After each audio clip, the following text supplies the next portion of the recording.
I dedicated my life to raising my adopted son, Liam. For over 3 decades, I poured all my energy into his upbringing, from tireless work to tending to his illnesses and funding his education. I even sacrificed my marriage and personal aspirations to ensure he had a brighter future. Yet, when I informed him of my job loss with Eleanor, his immediate reaction was to cast me out, labeling me a useless burden, a leech on his life. That's when I finally refused to be a doormat any longer. I resolved to stand up for myself. Liam believed I possessed nothing of value. Unbeknownst to him, my former employer, Amelia, whom I had served faithfully for years, had left me a substantial inheritance, a considerable sum of money. This time, I would make him understand the high cost of his betrayal. I had just arrived home when I broke the news to Liam that I would no longer be working for Amelia. Before I could explain my reasons, his expression darkened, and he interrupted abruptly. His voice sharpened, his face reddening with anger. Why would you suddenly quit? That was a $12,000 a month position. What are you planning to do now? Just sit around sponging off of us? The happiness I had felt upon returning home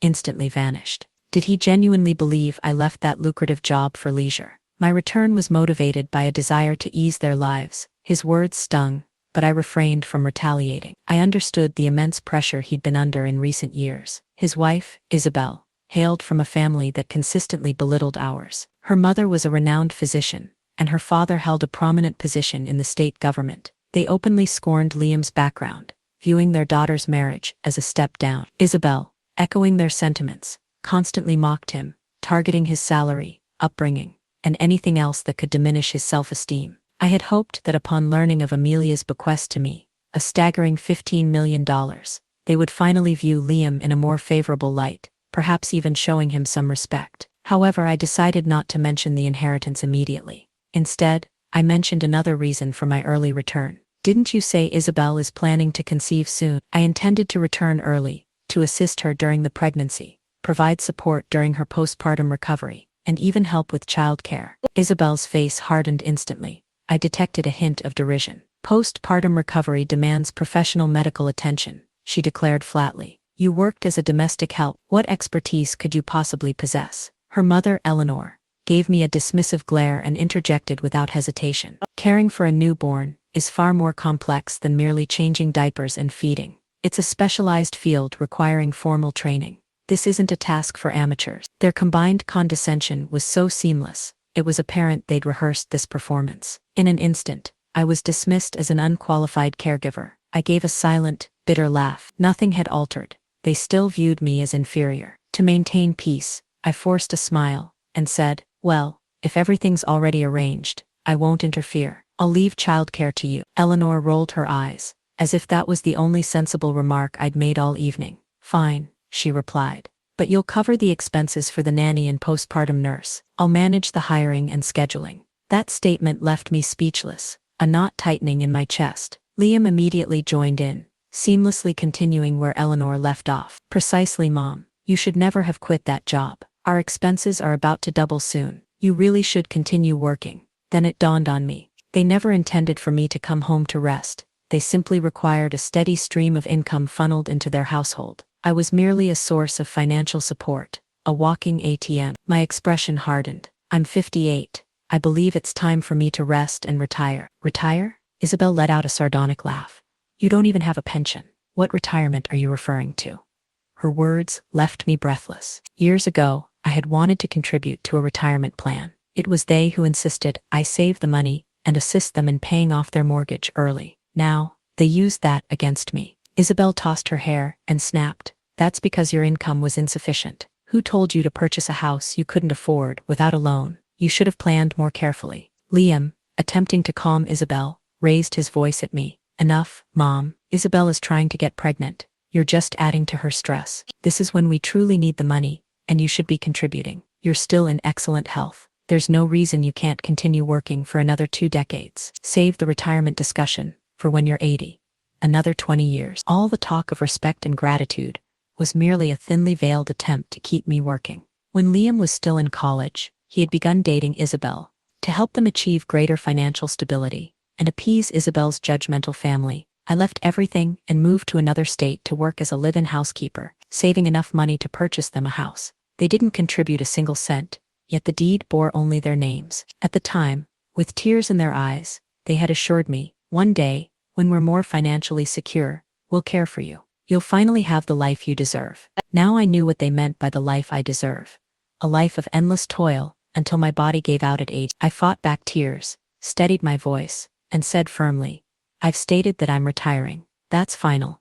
No one dictates that decision for me. Eleanor, sensing my seriousness, and fearing I might cease supporting them, softened her tone instantly. Look, it's not that we don't understand. You simply need to be realistic. There's no extra room in the house for you. You can't expect to stay here indefinitely, can you? But I do have a compromise. My stomach churned at her expression. I happen to know a wealthy family, seeking a live-in assistant, with good pay and accommodations included. You've done this type of work before. It should be an easy transition. Isabel chimed in with a smirk.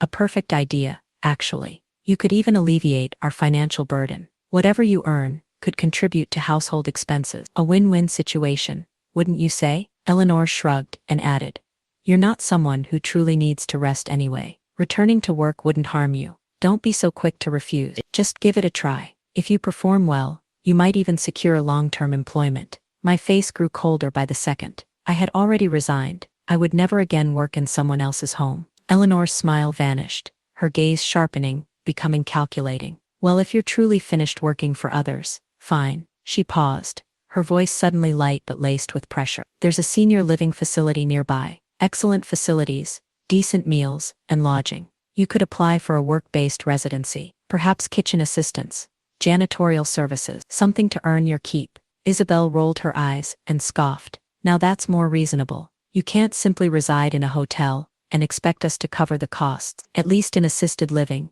you'd be contributing. Stop expecting us to support you. Rage simmered within me, but I forced myself to remain composed. I turned to Liam. Do you truly believe it's acceptable to send your own mother to scrub floors in a retirement home, simply to provide for herself? His eyes darted away, but he attempted to maintain his rational facade. Mom, be realistic. You've always expressed a desire for independence. Isn't this the most dignified way to achieve that? You support yourself, and we don't owe each other anything. And besides, he added, pulling out his phone, there's an opening available immediately. I already called earlier to inquire. You could move in as early as today. He began dialing the number again. I could scarcely believe what I was witnessing. The child I had dedicated my life to raising was so eager to dismiss me, as if I were worthless baggage. My hands trembled, and tears streamed down my face uncontrollably. Liam, I gave everything to raise you. I depleted my savings to purchase a home for you. And now, at this moment, all you see me as is a burden you can't wait to be rid of. Is this how you repay your mother? For a fleeting moment, guilt flickered in his eyes, but it was quickly consumed by anger. He kicked my suitcase, sending it crashing to the floor. You believe you suffered. That was your choice. If you hadn't divorced my father, we wouldn't have ended up impoverished. I could have grown up wealthy, and you ruined that. Let me tell you something, Margaret. You owe me for the rest of your life. I stood there, stunned into silence, gazing into his bloodshot eyes, as a dull, persistent pain tore through my chest, like a blunt knife, twisting slowly, cutting into everything I had left. He had no idea. The sole reason I divorced his father was for him. Had I not left that marriage, his so-called wealthy father would never have claimed him as his son. In fact, he might have been placed in foster care, treated like an unwanted stray. Every sacrifice I made, every decision, every tear, was to afford him a chance at a full life. Yet, here he was,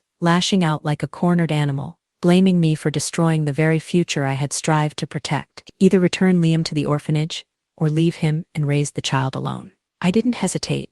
I chose Liam. At that time, his condition was still unstable. I feared that returning him to the orphanage would mean delayed treatment, or worse, the end of his life. So I worked double shifts, sometimes 3 jobs at once. At night, I would sit at the kitchen table, eyes burning, creating handmade crafts to supplement my income. And somehow, through those arduous, desperate years, I kept him alive. He survived, recovered, and eventually became as healthy as any other boy. He even attended college. I never revealed the truth about his past, not because I wished to deceive him, but because I didn't want to burden him. He was already a sensitive, insecure child. I didn't want him to carry the weight of knowing he had been discarded by his birth parents, and then rejected by his adoptive father. I wanted him to believe that the world could still be kind, that genuine love existed, but never in my wildest nightmares did I imagine he would become this cold, selfish, and ungrateful. As furious as I am now, there's also a sense of relief. Thank goodness I never disclosed the existence of the trust fund. If they had known that the $15 million had already been legally transferred to me, I can only imagine how much more acrimonious this situation would have become. I looked at Liam,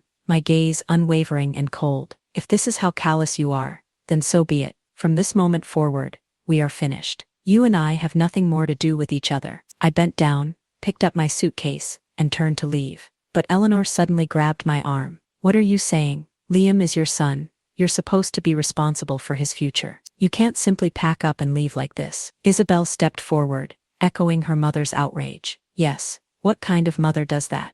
You raised him, and now you want to abandon him? That's incredibly irresponsible. I let out a cold laugh. You're a university professor, an educated woman, and that's the argument you're making. Legally, a parent is only obligated to provide care for a child until they turn 8. I've supported Liam well into his 30s. What more does he expect? Liam's face contorted, his voice rising in fury. That's not parenting. That's you, making poor choices and attempting to atone for your guilt. Every miserable aspect of my life is because of you. You owe me for life. Then he shouted, his voice dripping with venom. Did you seek my permission when you decided to bring me into this world? I almost laughed out loud at the sheer absurdity of it. He sounded utterly deranged. I stared at him as if he were a stranger, someone I no longer recognized. I must have been blind to have raised someone like you. And if you have such profound, twisted philosophical questions, perhaps you should ask your birth mother, the one who left you in a dumpster. I didn't know if he processed what I just said. He froze for a moment, confused, but the fury still clung to his face. It didn't matter. Whether he understood or not no longer concerned me. I shrugged off Eleanor's grip and walked out the door without looking back. Almost immediately, I heard angry shouts behind me. You're disowning your own son.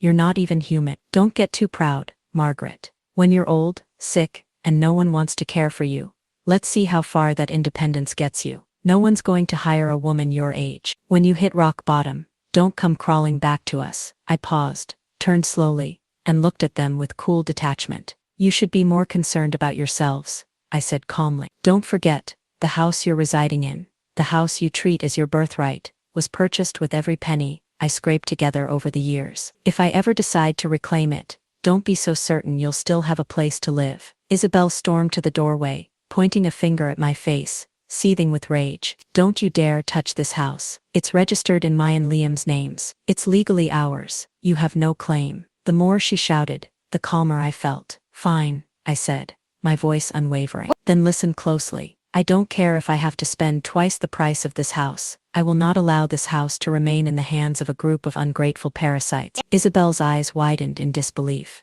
Then she burst out laughing, her voice mocking. You've lost your mind. Twice the price of this house. You probably don't even have $1,000 to your name. This house is ours. It's our marital property. You're just some washed-up maid attempting to bite off more than you can chew. Get lost. People like you deserve to rot on the streets. With that, she slammed the door in my face. I didn't respond. I didn't argue. I didn't even flinch. I simply turned toward the elevator, pulled out my phone, and began browsing listings for luxury homes in the city's most exclusive neighborhoods. A bitter smirk played on my lips. If I didn't move into the finest house in town, I would be doing a disservice to the $15 million comfortably residing in my trust fund. That night, I checked into the city's most exclusive 5-star hotel. Then I contacted Amelia's personal attorney and instructed him to initiate legal proceedings to reclaim everything that was rightfully mine. In the days that followed, I resided in that hotel while immersing myself in the city's luxury real estate market,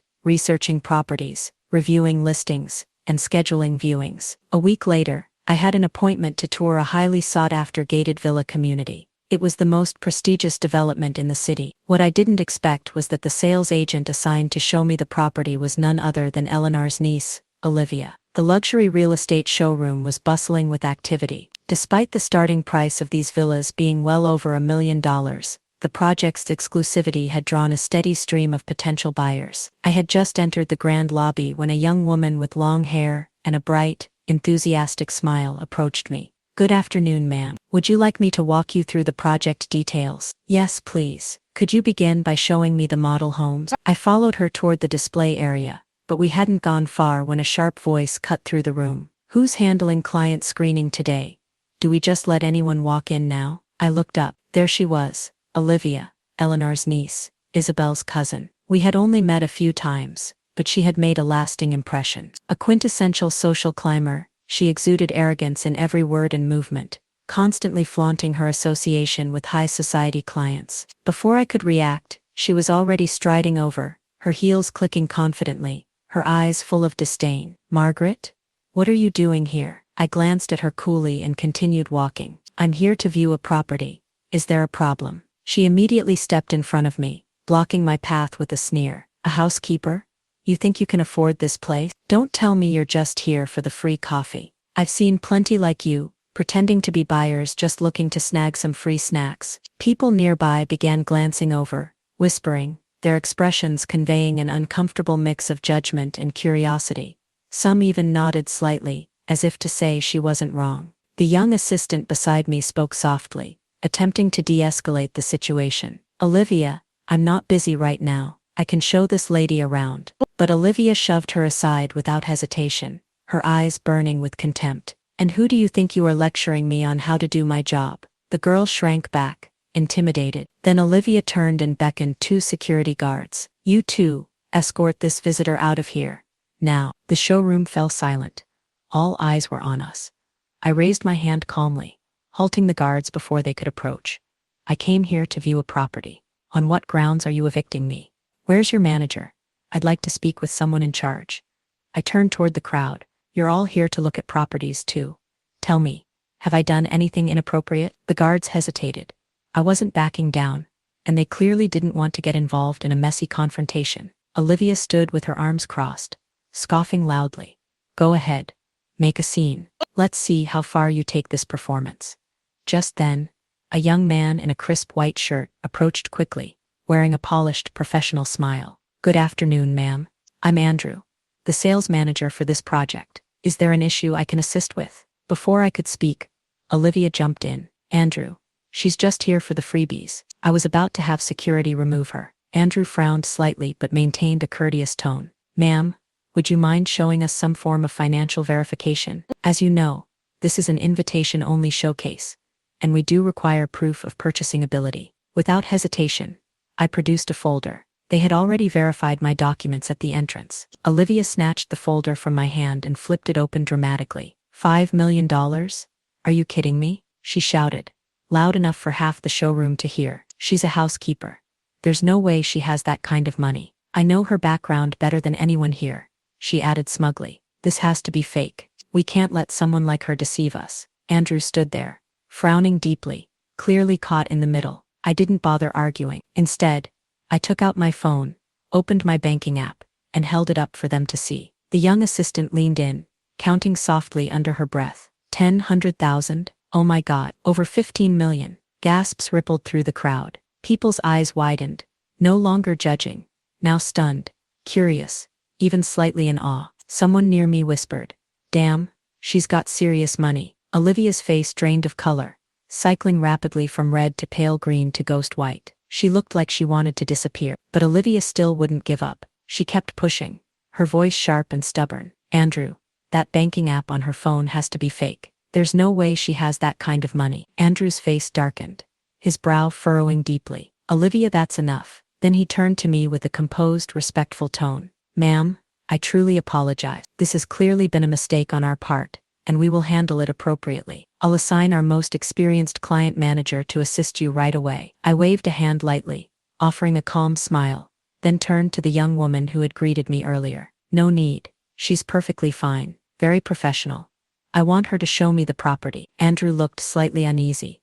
Actually, she just started, still in training, technically. I was only concerned she might not have enough experience. But I like her, I said firmly, leaving no room for discussion. I'm buying the house today, and I want to do it through her. Andrew nodded immediately, flustered, but eager. Of course, absolutely. Monica, make sure you take excellent care of our distinguished guest. Olivia stood off to the side, her face stiff, her lips twitching with suppressed frustration. She watched me walk away, seething, then muttered under her breath, just a glorified errand maid pretending she's somebody. I ignored her completely, and pointed to the scale model at the center of the showroom. I want to see this one. I told Monica. The moment I saw that villa, I knew. Soaring ceilings in the living room, a spacious backyard garden, a sunroom spanning over 200 square feet. Most importantly, it was fully furnished and move-in ready. I'll take this one, I said without hesitation. Let's get the paperwork started. Monica's eyes lit up with excitement. Ma'am, are you sure you don't want to tour a few more options? I'm free. I'd be happy to show you others. No need, I replied. This one is more than enough. She could barely contain her joy. Ma'am, this will be the first sale I've ever closed. You're my lucky charm. We headed to the signing area, and as I reviewed the paperwork, a low murmur started behind me. Damn, she just signed without a second thought. 150 grand. Didn't even blink. Money talks, huh? That's what real wealth looks like. Don't be fooled, someone muttered. Didn't Olivia say she's just a housekeeper? Probably flashing around her employer's money. These days, even servants know how to put on a show. Bet she's just parading around with someone else's credit. Seriously, what kind of employer would trust a maid with that kind of cash? Millions. Then Olivia's voice cut through the whispers, laced with that gossipy venom she wore so well. Oh, you have no idea. She's not your average housekeeper. No, then what is she? She's one of those live-in assistants for wealthy old men. You know, not just dusting and mopping, if you catch my drift. No way. At her age, that's just shameless. Oh, some people will sell anything for money. If her family knew, wouldn't they be humiliated? I set down the contract and turned toward Monica. Monica, I said with a steady smile, could you please get Andrew for me again? I'd like to purchase another property. The room went completely silent. It was as if the air itself froze. Monica's eyes widened, her voice trembling with disbelief. Ma'am, are you sure? You want another one? That's right, I said calmly. One to live in, one as an investment. Then I smiled a little wider. Oh, and I do have a small favor I'd like Andrew to help me with. Andrew returned swiftly, his smile brighter than before, practically glowing with enthusiasm. Hello again, ma'am. Please let me know what I can do for you. I've confirmed the purchase of the first property, I said. I'm ready to sign the contract, and I'd like to add a second unit as well. But, I paused, my tone turning cold.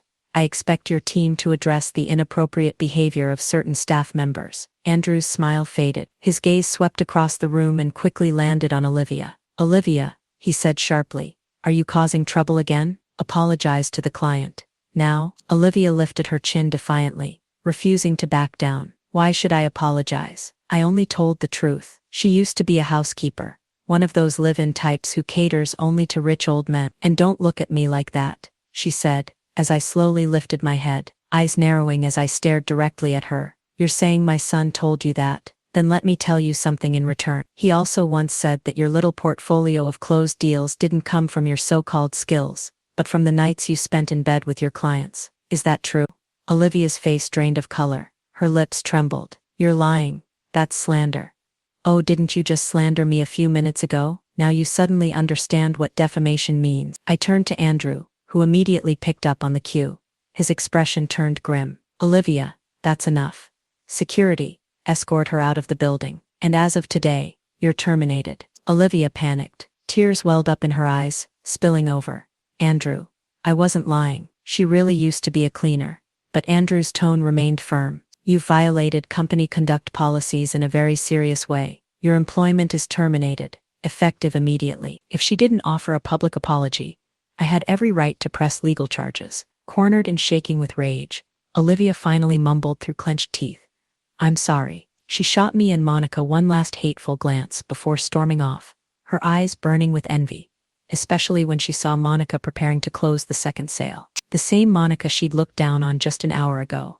Now the star closer of the day. By the end of it, I signed contracts for both properties, paid in full without so much as a pause. Monica stood by my side, eyes shimmering with emotion. She could barely get the words out. Ma'am, I can't thank you enough. I've been working here for 3 months without a single sale, and today, 2 units back to back. You're honestly my miracle. To show her gratitude, she insisted on personally arranging deep cleaning and move-in prep for me. I gladly accepted. For the first time in years, I felt truly light, as if all the humiliation, resentment, and bitterness had been swept away like dust outside my new villa's doors. That evening, just as I returned to my hotel, my phone rang. So what the hell did you do to ruin Olivia's job? Her whole family is coming after us now, demanding answers. How do you plan to fix this? I answered breezily. Let them come. That's your problem now. Didn't I already tell you? We're done. I owe you nothing. You stirred up trouble and now expect me to deal with the fallout? That's not right. That made my blood boil. Trouble? Are you kidding me? Olivia defamed me in public. She brought it on herself. The police were there. You think they just showed up for fun? If this turns into a bigger mess, don't think you'll walk away clean either. Liam went quiet for a beat. When he spoke again, his tone had softened noticeably. All right, let's just move on. By the way, he added with a hesitant tone that calculated shift in interest. So Mom, who's your new employer? Really? They must be seriously loaded. And they seem to be treating you pretty well too. Huh? I laughed silently to myself. There it was again, the scent of money. And he was sniffing around like a bloodhound. It doesn't matter who they are. It has nothing to do with you, Liam. Let me say it one more time. We're done. For good. And with that, I ended the call and blocked every single number from him, Isabel and their entire family. Eleanor. That afternoon, I was at a high-end piano showroom downtown, browsing options for a grand piano. I had just settled onto the bench, ready to test out the keys, when the front doors swung open, and a flurry of footsteps echoed through the space. In walked Eleanor, surrounded by her ever-present circle of socialite friends, their voices loud and shrill with self-importance. What kind of store is this? Eleanor scoffed. Letting just anyone sit down and bang on a piano? How unprofessional. Her eyes landed on me, and the sarcasm practically dripped from her smile. Margaret, did you even wash your hands before touching that instrument? Weren't you in healthcare work all these years? God knows what kind of germs you've got crawling all over your fingers. Who would have thought such an expensive piano could be so casually contaminated? Her little clique chuckled and whispered among themselves, eyeing me with barely disguised contempt. So that's the housekeeper-in-law you were talking about? One of them asked, not even bothering to lower her voice. Can't afford to buy one, so she comes here just to pretend? How embarrassing. Another woman, her hair piled into a dramatic bun and oversized sunglasses perched on her nose, gave me a disdainful once-over. Nothing more irritating than someone trying to act classy while carrying knockoff handbags. The two sales associates at the showroom exchanged a subtle glance, clearly uncomfortable. One of them approached me and offered a warm, professional smile. Please, feel free to continue trying the piano, ma'am. That's exactly what they're here for. No purchase required. I nodded politely, then turned back to the sheet music and prepared to play. Trying to ease the growing tension in the room, the other sales rep approached Eleanor and her group. Ladies, welcome. Is there a particular model you'd like to see? I'd be happy to walk you through our selection. Eleanor shot me a glance full of frost, then replied sharply, we were going to take a look, but now I'm not so sure. Clearly, this store doesn't care about its instruments or its client. I gave the store associate a calm smile and said clearly, I'll need a bit more time to try a few. I fully intend to make a purchase today. The woman with the bun scoffed and dropped into a nearby sofa, arms crossed. Sure you do. I'll just sit right here and watch how you talk your way out of this. Can't wait to see how you slither off without buying anything. Eleanor tugged her friend's arm. Come on, let's go somewhere else. Just being near people like this puts me in a bad mood. But I knew better. Eleanor had already heard from Olivia that I'd bought 2 villas. She was clearly unsure whether to believe it and afraid I might prove her wrong again. But her friend wasn't so easily swayed. I'm staying right here, the bun-haired woman said with a smirk. I won't sleep tonight if I don't see this woman fall flat on her face. Her words seemed to rally the rest of the group. They all stayed, waiting for what they assumed would be an entertaining disaster. I chose one of my favorite pieces and let my fingers fall gently on the keys. The notes floated into the room, soft and steady, the melody of Moonlight Sonata flowing through the air. The bun-haired woman twisted her mouth in mockery and snorted. What even is that? Sounds like noise. Who taught her to play? She thinks she belongs in a piano store with that mess? Give me a break. But before I could respond, the sales associate by my side started clapping, genuine admiration in his eyes. Ma'am, that was beautiful. Honestly, that's one of the most moving renditions of Moonlight Sonata I've heard in a long time. The bun-haired woman rolled her eyes so hard, she nearly tipped over. Oh please, if she was that talented, she wouldn't be stuck in whatever dead-end life she's living now. Your flattery's a little too obvious, sweetheart. Just then, a few young people stepped into the showroom. They didn't say a word, simply stood behind me, quietly listening. The moment I lifted my fingers off the keys, a round of spontaneous applause erupted from behind. Wow, that was incredible. I've studied piano for many years, and I still can't bring out that level of emotion in Moonlight Sonata. Seriously, you captured the whole hazy dreamlike mood, so effortlessly. You're amazing. Eleanor stood nearby, her brow tightening, eyes narrowing in visible confusion. She couldn't seem to wrap her head around it. How could someone she'd always looked down on play with such grace, such skill? Truth was, I owed this moment of peace, of music, to my late employer. She came from a prestigious family, the most elegant, sincere woman I've ever met. She never once looked down on me.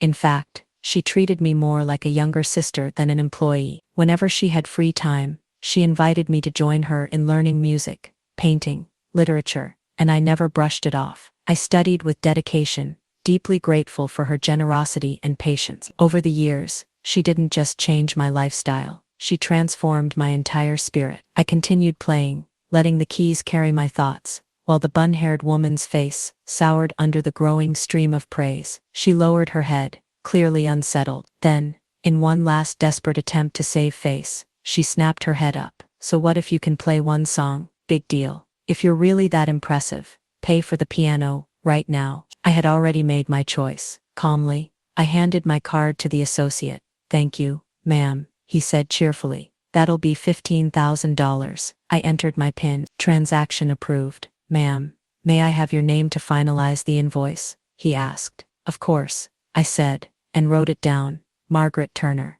The bun-haired woman blanched. Her head jerked toward Eleanor in disbelief. You said she worked for someone else, that the villas she bought weren't even hers. Eleanor's face shifted. She walked over, her expression caught between disbelief and something far more tangled. You bought this piano yourself, and those 2 villas, those were yours too? I smiled. The invoices and contracts have my name on them. If they aren't mine, then whose would they be? Yours. Her face twisted instantly, a storm of shock, envy, suspicion, and bitter regret flickering across it. Margaret, you were just a housekeeper. Where did all that money come from? Every dollar I spent was earned legally and rightfully. My voice was sharp, cold. Eleanor scoffed. Oh please, you must have done something shady to get it. The bun-haired woman chimed in immediately. Yeah, maybe she's a scammer. That's how people make fast money these days. No sooner had those words left her mouth than another woman, who'd been quiet all this time, suddenly snapped. What?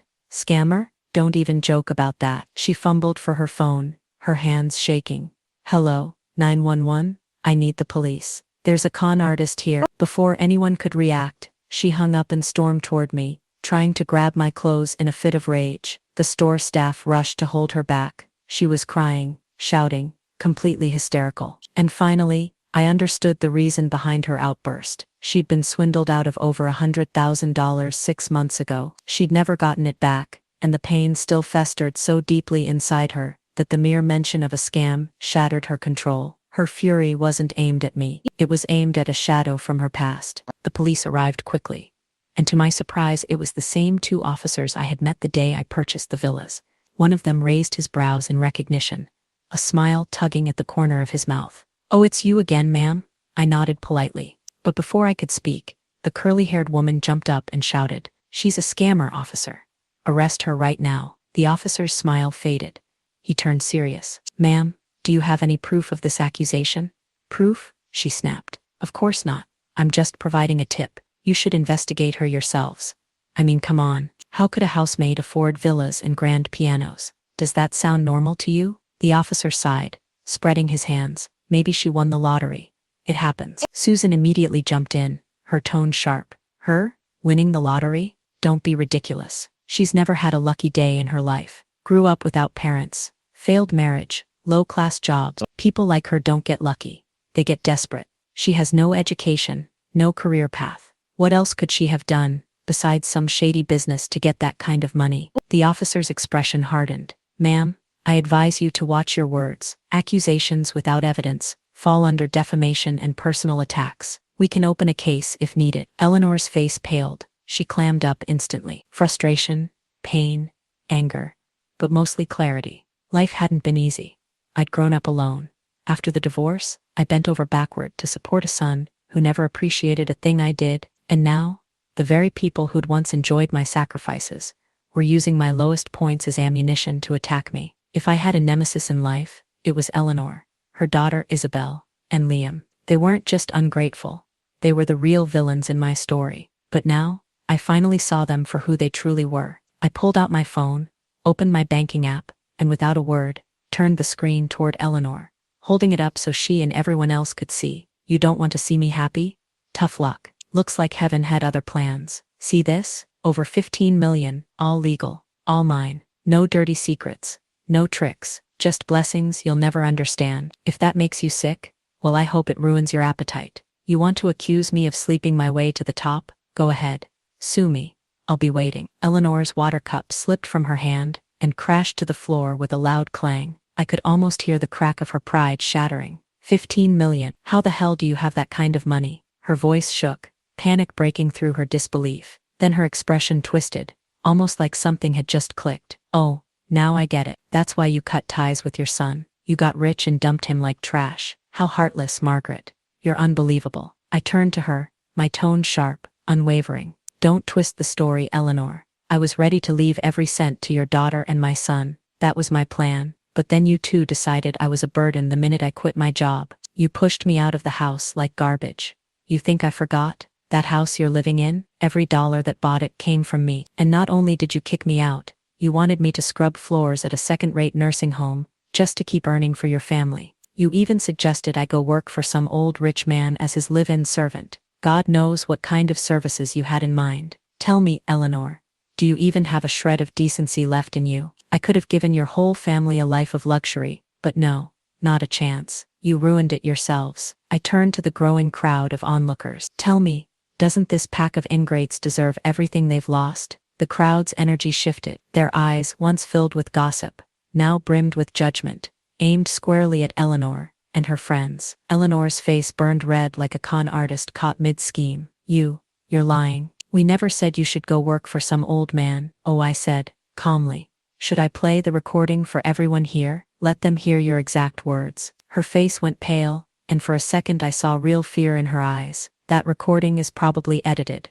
I'm not listening to that garbage. Her voice cracked as she turned away, retreating toward the exit. Margaret, you're cruel to the core. You'll get what's coming to you someday. And with that, she stormed out, slamming the door behind her. Wishing you a lovely weekend. Love, your son, Liam. I nearly burst out laughing, disgusted to the core. It was so shameless. It was almost comical. Without hesitation, I picked up the bouquet and tossed it straight into the kitchen trash can. Then I snapped a photo. Crushed petals, bent stems, and the crumpled card all in one frame, and sent it to the gatehouse. From now on, refuse anything sent by this person. Also, kindly forward him this picture. I didn't just want him rejected, I wanted him humiliated. Sure enough, I never received another bouquet from him again, but he didn't give up. He just escalated. He began waiting outside the gated community every single day. Rain or shine, workday or weekend, he'd be there, lurking, desperate. Every time I came or went, he'd put on another pitiful act, like some character in a cheap tragedy. One day, he even dropped to his knees on the sidewalk, crying hysterically. Mom, please don't be angry anymore. Come home, I was wrong. Mom, no matter what, I'm still your son. How can you be this cold to me? I didn't even bother looking at him.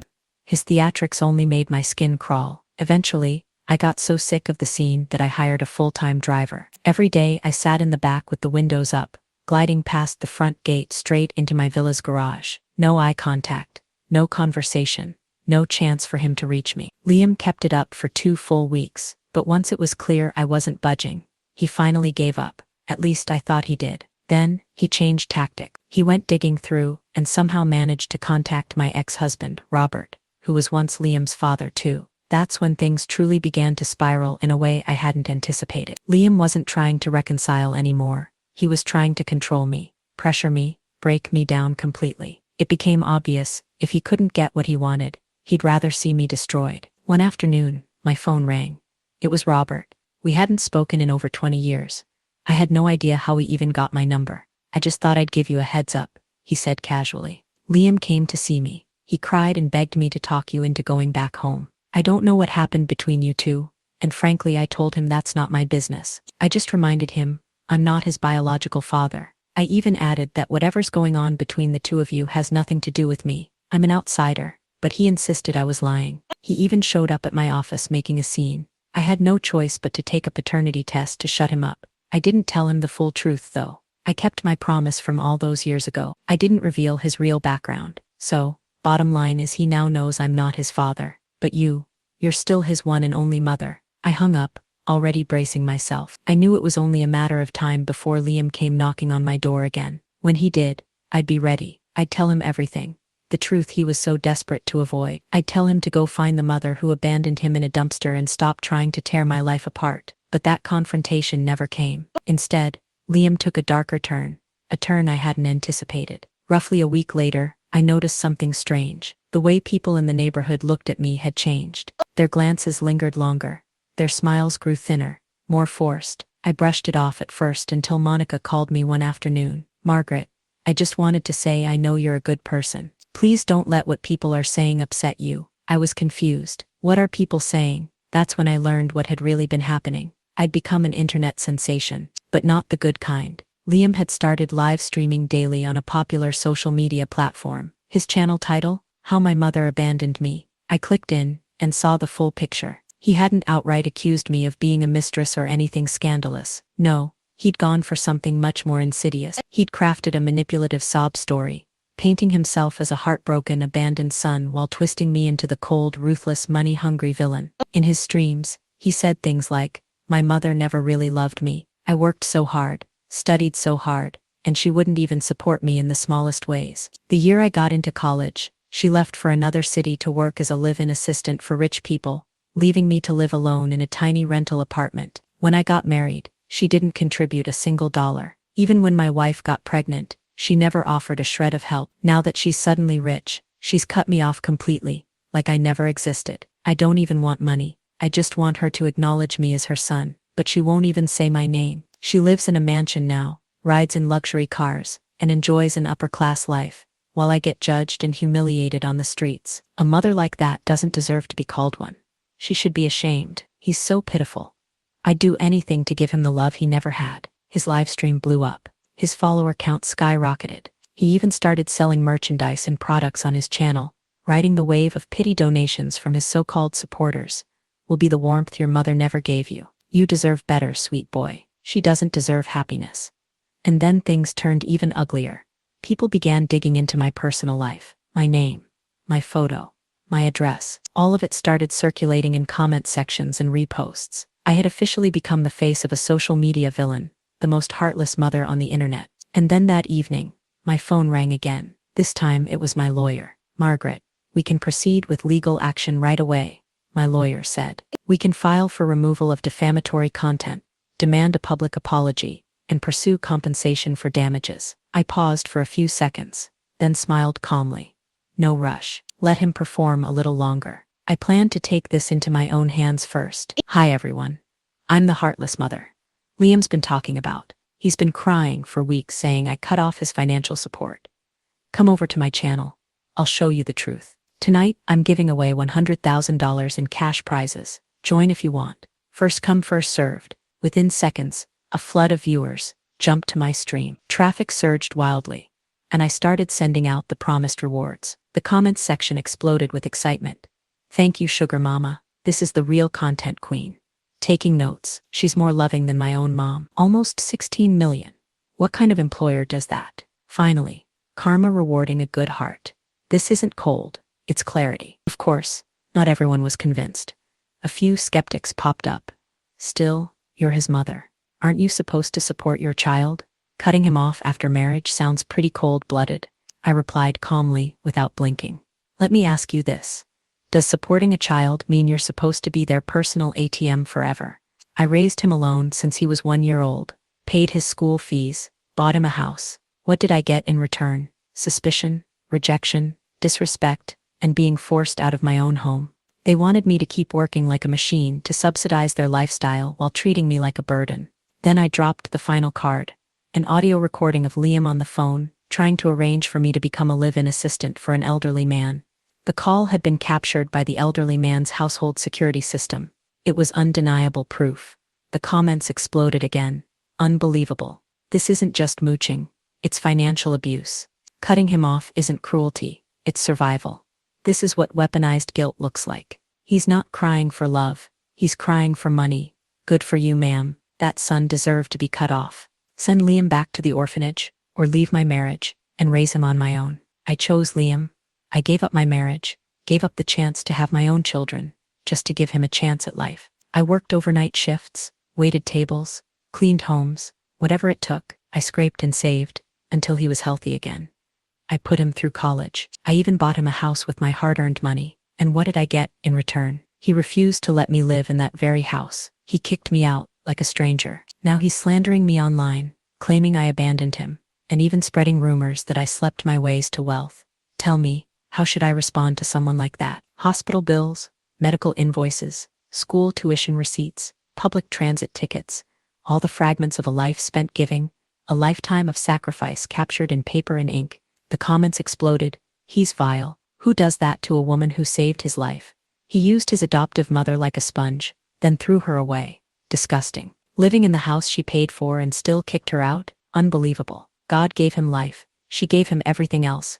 And he turned around and stabbed her in the back. The backlash was immediate. Viewers rushed back into Liam's stream and began flooding his comment section with outrage. How could we ever support someone like you? Shame on you. You played the victim while bleeding your mother dry. You're the heartless one, not her. Report him. Liam's face turned visibly pale on camera. Why are you all believing her? He shouted. She's lying. If I wasn't her real son, why did she do all that for me?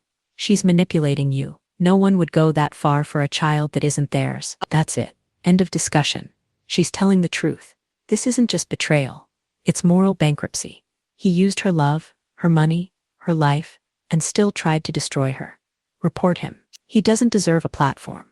And just when I thought it couldn't get worse, Liam doubled down. So what if I wasn't her real kid? She didn't have to save me.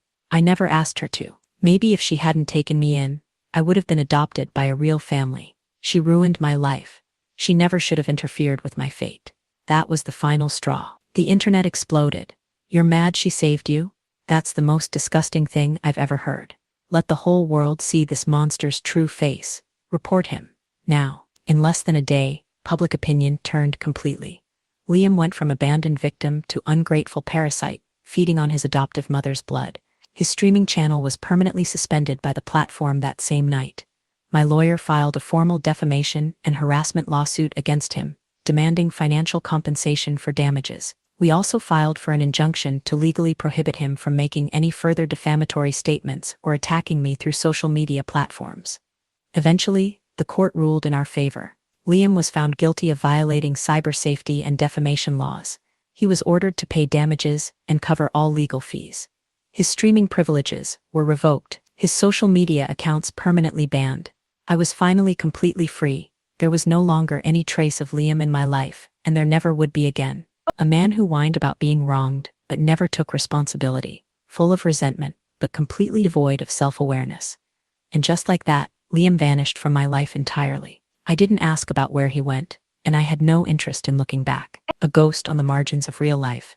But I didn't feel satisfaction. I didn't feel anger anymore, either. He had simply become the sum of his own choices. No amount of followers could save him. No amount of lies could keep his story standing. He lost the sympathy he'd stolen. He ruined the integrity he never valued. And eventually life did what it always does. It caught up. As for me, I was finally done with the battle that had drained me for over 30 years. The 2 villas I'd bought on impulse, during that dark chapter. I sold them during the housing market upswing, and walked away with a tidy profit. What once symbolized fury and defiance had turned into the foundation of my next chapter. Eventually I moved to a quiet lakeside town on the western edge of the city. It wasn't the most expensive neighborhood, but it was everything I'd ever wanted. Sunlight flooded the windows, my garden bloomed with wisteria and roses. The kitchen always smelled of my favorite dark roast coffee. My easel stood beneath the trees, waiting for lazy afternoons of painting. The air was clean, the world slow, and life gentle. No one called me mom anymore, just to demand something. No one accused me of being cold. No one claimed I hadn't done enough. For the first time, I could hear my own breath, the music, the sunlight. For the first time, I finally belonged to myself, a woman who finally lived for herself, and it turned out that wasn't too late at all.